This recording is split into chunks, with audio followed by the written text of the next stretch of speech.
Shklovsky. El resultado sería una nueva percepción de los objetos y del mundo, de nosotros mismos y de nuestras relaciones con los demás, ofreciéndonos la posibilidad de experimentar una vitalidad renovada. No es difícil advertir los ecos de la noción de literatura como desautomatización en la caracterización que hace Wolfgang Iser del texto literario en términos de ficción capaz de crear un mundo que nos es familiar en apariencia, pero de forma que difiere de nuestras costumbres, y en el que más que representar la realidad existente, se ofrecen tanto opiniones como reacciones sobre ese mundo que entra en competencia con el mundo referencial y con las experiencias del lector.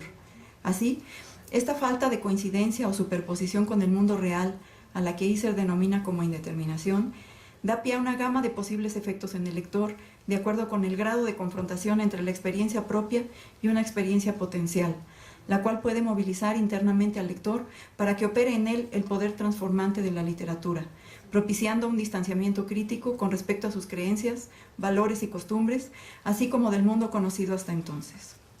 Por otra parte, al proponer al lector diversos caminos para dotar de inteligibilidad al texto literario, el poder transformante de su indeterminación, ambigüedad o anomalía del texto literario incide en sus hábitos de comprensión, amplía sus horizontes de representación del mundo y enriquece su experiencia.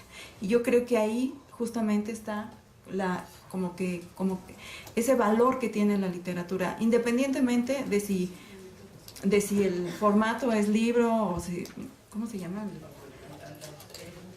Sí, o sea, no, pero ¿cómo se llama? Formato o soporte. Sí, no importa que el soporte sea en papel o sea electrónico, eso realmente creo que no incide. Y ese es el punto de mi desacuerdo fundamental con Juan Domingo Argüelles, ¿no? Porque hablaba del libro en término general, pero yo creo que hay que separar también los diferentes tipos de lectura que existen, ¿no? Y los diferentes tipos de texto que exigen la puesta en práctica de formas distintas, ¿no? de comprender y de dotar de sentido a ese texto que se nos ofrece, y que bueno, que en el caso de la literatura pues es lenguaje, ¿no? Y ahí radica también, digamos, sus posibilidades de creación que van más allá de lo que otros textos nos ofrecen, ¿no?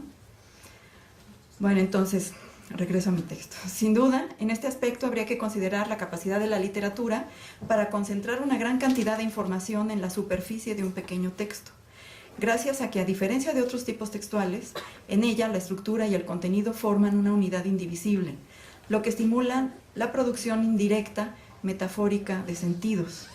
Es decir, o sea, en un poema no podemos separar los aspectos temáticos de contenido de los aspectos formales, o sea, no es independiente de los efectos, por ejemplo, rítmicos, ¿no? De las metáforas, de las sinécdoques, en fin, de todas las figuras, ¿no? Lo que hace la poesía. Entonces, hay una unidad íntima, inseparable, de forma y fondo.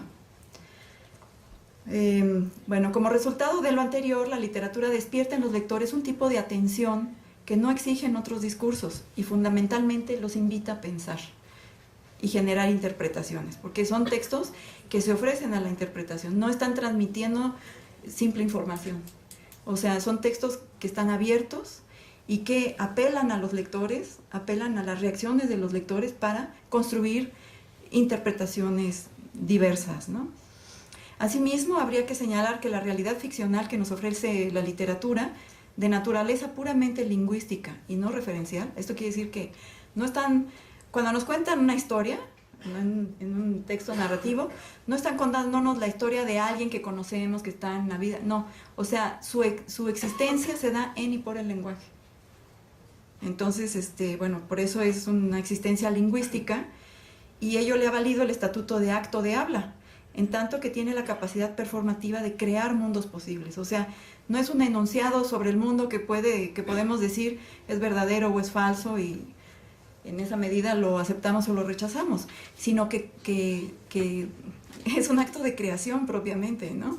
Porque crea mundos que reconocemos, pero bueno, que tienen realidad lingüística nada más, personajes también, situaciones que el lector puede experimentar vívidamente y mediante la empatía o la identificación narrativa, o sea, porque además creo que, espero que todos hayamos experimentado esto, a veces los personajes de ficción nos resultan más cercanos, más entrañables que mucha gente que nos rodea, ¿no? Además que, bueno, nunca podemos penetrar en nuestra interacción cotidiana en la mente del otro, en su conciencia y sus emociones, como sí podemos hacerlo cuando estamos leyendo un texto literario. Los personajes se abren a nuestra percepción, ¿no? Su intimidad. O sea, nunca vamos a ser capaces de conocer otra conciencia más que a través de estos textos de ficción. Y provocan, pues, la empatía y la identificación, ¿no? Que consiste básicamente en la posibilidad de imaginarse en el lugar de otro, entender sus motivaciones, sus puntos de vista y sus reacciones. Y ello produce una nueva comprensión de sí y del mundo que rompe con estereotipos y clichés. Por ello es que Richard Rorty atribuye a la literatura la capacidad de curarnos de nuestro egotismo. El egotismo lo entiende como ilusión de autosuficiencia, ¿no? Ya que al incorporar a nuestra conciencia nuevas maneras de ser, esto amplía y diversifica las formas de comunicación con seres distintos a nosotros. Sí nos propicia, sí nos ofrece esta posibilidad como de salir de ese mundo restringido que somos cada uno de nosotros, ¿no? Nuestros valores, nuestras creencias, en las que nos han educado, en las que a lo mejor estamos aferrados, de pronto hay esa posibilidad de ponerse en el lugar de otras personas y vivir la vida desde otro ángulo, ¿no? Y eso es enriquecedor. Entonces, la literatura le permite al lector comprender las contradicciones de la vida, llenar vacíos, conocer y poner en duda el mundo al que pertenece, así como imaginar otras posibilidades de ser, afirmándose como ciudadano crítico, autónomo y con compromiso ético. Como bien señaló Shelley hace casi 200 años, para que un hombre sea bueno en verdad, debe imaginar intensa y comprensivamente. Debe ponerse en el lugar de otra persona y de muchas otras más. Debe hacer suyos los placeres y las aflicciones de sus semejantes. El gran instrumento del bien moral es la imaginación.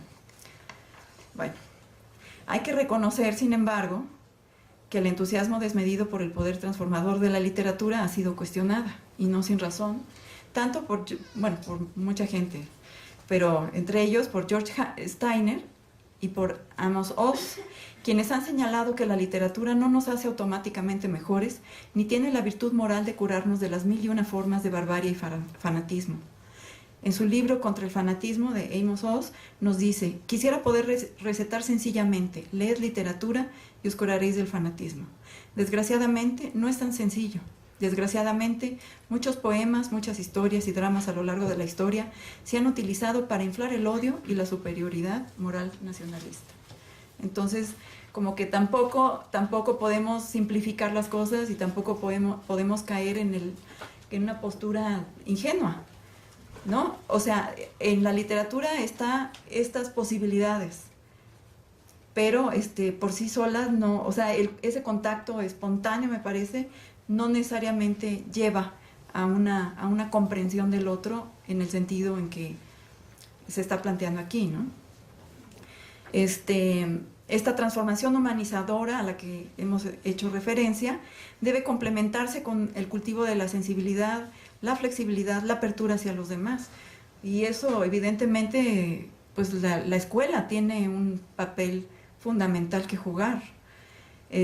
Para poder fomentar los valores de la tolerancia, de la pluralidad, de la solidaridad humana, de manera que se sienten las bases éticas y no solo técnicas de aproximación a esta experiencia que estimula la actividad reflexiva, emotiva, imaginativa y cognoscitiva. Así, o sea, la escuela puede ser un factor decisivo para acercar a los jóvenes a la literatura, como no ha sido un factor decisivo para ellos, sino más bien ha sido decisivo para alejarlos, ¿no? Y ofrecerles herramientas para realizar una lectura comprensiva e interpretativa de los textos literarios, que es lo que exigen ese tipo de textos. Hay que replantear los métodos de enseñanza literaria, pues hasta ahora no se ha logrado establecer con claridad hacia dónde y sobre todo cómo lograr la competencia literaria, es decir, la capacidad de comprender y producir textos literarios en los jóvenes y adolescentes. Y bueno, en los adultos tampoco, pero pues por lo menos en los jóvenes, ¿no? Que tenemos en nuestras manos la posibilidad de formarlos, pues hay que darles todos estos elementos.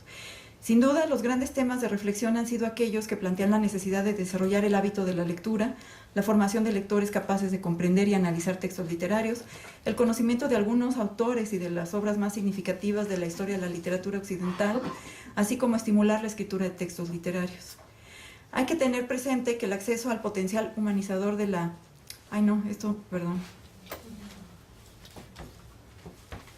Bueno, aquí repetí un párrafo que no me di cuenta. Entonces tenemos que brincar rápidamente a mencionar que el lector competente, o sea, hablando de competencia literaria, ¿cuáles son como los requisitos de este lector competente? Pues tiene que estar familiarizado con un discurso altamente codificado, cuya inteligibilidad depende en gran medida de un conjunto de convenciones básicas que conforma cada género. Por ejemplo, el que la poesía se escribe en verso, que no hay que buscar un sentido literal, sino metafórico, ¿no? Que hay un sentido global y coherente en el texto. Eso es convencional. Pero esas convenciones son las que nos guían cuando leemos un poema, para leerlo como poema, si no lo estaríamos leyendo como otra cosa, ¿no? Igual en el caso de los textos narrativos, pues tenemos, por ejemplo, que tener muy claro que no se puede confundir el narrador, que es una figura construida con el autor, ¿no? Porque eso es un error que se comete muchísimo. Además también tenemos que tener en cuenta que el mundo ficcional no responde a los criterios de verdad o falsedad de la vida cotidiana, por lo que el lector lo que tiene que hacer es suspender la incredulidad, entre otras muchas reglas. O sea, cuando uno empieza a leer literatura, pues tienes que dejar al lado todos tus criterios lógicos, tus criterios racionales, ¿no? De cómo nos movemos en el mundo cotidiano, real, ¿no? Y vamos a estar abiertos a que de pronto pues encontremos cosas absurdas, contradictorias, pero que algo nos están transmitiendo, ¿no? Algo nos permiten elaborar en nuestras interpretaciones que le den un sentido distinto a lo que parece, ¿no? Entonces, esa es la suspensión de la incredulidad. Y por eso Jonathan Kuller señala que para leer un texto como literatura, porque es específico, ¿no? Leer textos como literatura, debemos aportarle una comprensión implícita de la operación del discurso literario que nos dice lo que hemos de buscar. Quien carezca de ese conocimiento, quien no esté versado en absoluto en literatura, ni esté familiarizado con las convenciones por las cuales se lee la ficción, se sentirá completamente desconcertado ante un poema. Su conocimiento del lenguaje le permitirá entender frases y oraciones, pero no sabrá, en sentido totalmente literal, qué hacer con esa extraña concatenación de frases. Lo anterior pone en evidencia que la comprensión de textos literarios solo puede iniciarse con un saber, esto es, el conjunto de reglas y convenciones que conforman la institución literaria, a las que el lector debe sujetarse como requisito indispensable para hacer posible un encuentro productivo entre texto y lector, en el que este último actualiza y se apropia en un libre juego del sentido. Y es que si bien el texto como estructura y organización lingüística permanece relativamente estable, no ocurre lo mismo con su significado, que tiende a multiplicarse debido a factores tan diversos como las transformaciones técnicas y materiales que inciden en los modos de circulación y apropiación de los textos. Como todos saben, no es lo mismo leer un rollo de pergamino, un libro impreso o un texto digital, por ejemplo. O sea, ahí sí también estos soportes sí transforman las formas de apropiación de los textos, o sea, sí introducen cambios, pero claro, son cambios positivos porque permiten hacer nuevas lecturas, por lo menos en el caso de la literatura, eso es positivo. El horizonte histórico de los lectores también, que supone una determinada visión del mundo, también se modifica, ¿no? Y necesariamente contrasta con la del texto. Y también hay distintos modos de leer. No es igual leer en silencio que en voz alta, hacerlo en soledad que en compañía, ¿no? Y estas prácticas sociales de lectura pues están vigentes en un contexto determinado, entonces hacen posibles ciertas formas de lectura que en otros contextos pues a lo mejor no son pertinentes, ¿no? Y en este sentido leer implica también, además de un saber, implica un saber hacer que requiere la adquisición de herramientas y aprender a utilizarlas de acuerdo con sus propias normas. Entonces eso es lo que la escuela tiene que transmitir, ¿no? Tiene que ir modelando la actividad lectora de este tipo de textos. dependiendo del género literario al que pertenezcan, con el fin de saber qué hacer frente a un texto de este tipo y cómo volverlo inteligible.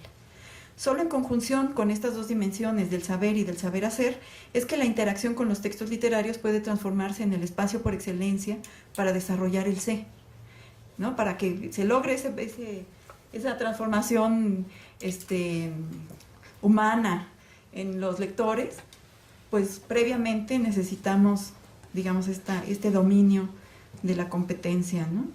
En el sentido de constituirse en fuente de experiencia, reflexión y conocimiento sobre el mundo, la sociedad y el individuo mismo, que promueve el reconocimiento del otro, la tolerancia a la diferencia y el respeto a la pluralidad, indispensables en toda sociedad democrática. Asimismo, y dado que un texto literario puede dar origen a múltiples interpretaciones simultáneas, sin que se tenga la certeza de que alguna de ellas sea la verdadera, en el sentido fuerte del término, el lector competente tiene que cultivar su flexibilidad, su apertura al diálogo y al disenso. Así, la formación de los jóvenes como lectores competentes de textos literarios se perfila como un verdadero desafío, ¿no?, muy complejo, en el que el papel de la escuela tiene un lugar preeminente, pero al que deben contribuir otras instancias, tanto gubernamentales como educativas, y aquí pues yo haría la conexión con lo que planteaba el doctor Rodríguez Gallardo de una política de Estado en términos amplios, ¿no?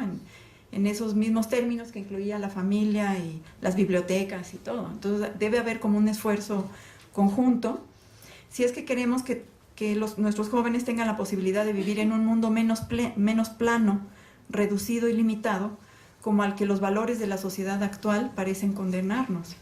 Como bien dice Tsvetan Todorov en su último libro, a nosotros, los adultos, nos corresponde el deber de transmitir a las nuevas generaciones este frágil legado, estas palabras que ayudan a vivir mejor.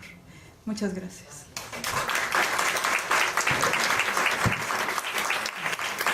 Pues les agradecemos a nuestros ponentes que nos hayan contribuido, pero hayan abonado más, por un lado, a hacer más complejo el asunto, pero también a ir desvelando estos enigmas. Por un lado, la cuestión de género, que a veces se nos pierde y no consideramos, y una cuestión también histórica en cuanto a estas cuestiones de género, que a veces se quieren resolver artificialmente o brevemente, y la aportación de Adriana, que nos viene a precisar que no podemos formar lectores leyendo de la misma manera todos los textos, y creo que ese es uno de los errores que hacemos cuando se hace fomento a la lectura, por ejemplo, en el ámbito de bibliotecas, que se pretende que todo se lea igual, o bien que la lectura es nada más para la razón. Esto que tú dijiste, esta lectura sensible, que se me hace dificilísimo este trabajo, porque aunque tú nos dices, bueno, sí, hay este saber hacer, ¿no?, cómo aplicar las técnicas, pero también cuando hablas del sentir, ya nos metemos en una dimensión sumamente compleja, pero que tenemos que considerar, porque sí, yo creo que ese es uno de los grandes errores, pensar o querer que forzar que toda lectura sea igual y para la razón, ¿no? Me acordaba mucho de Ortega y Gasset, esto de la lectura para desarrollar lo humano del ser. Y en un momento como este, ¿no?, me parece que se quiere despojar y hacer puros seres racionales. Y creo que desde hace tiempo estamos alimentando lo racional desde el 19, y bueno, vamos a hacer unos fenómenos. Entonces, qué bueno que somos de los lectodinosaurios, mientras haya letras para comer, qué bueno. Lamentablemente no tenemos tiempo. Yo sé que se quedan montones de preguntas, pero prefiero que se queden reflexiones. Digo, de veras estos dos aspectos de la cuestión del género tan fuerte que todavía tenemos hoy, y estas diversas maneras de leer, creo que nos da para seguir analizando y estudiando. Creo que nos abre un camino. Muchas gracias. De veras nos dejan pensando. Y sigue ahorita la mesa con los jóvenes, el diálogo con los jóvenes y luego con los maestros. A ver, yo creo que los jóvenes nos tienen mucho que decir, bajo la conducción del maestro Hernando Luján, experto en conducir también programas de radio. Creo que va a ser una conducción muy grata, muy amena. Quisimos darle este formato, no una formalidad de mesa redonda, sino una especie como de programa de radio en vivo.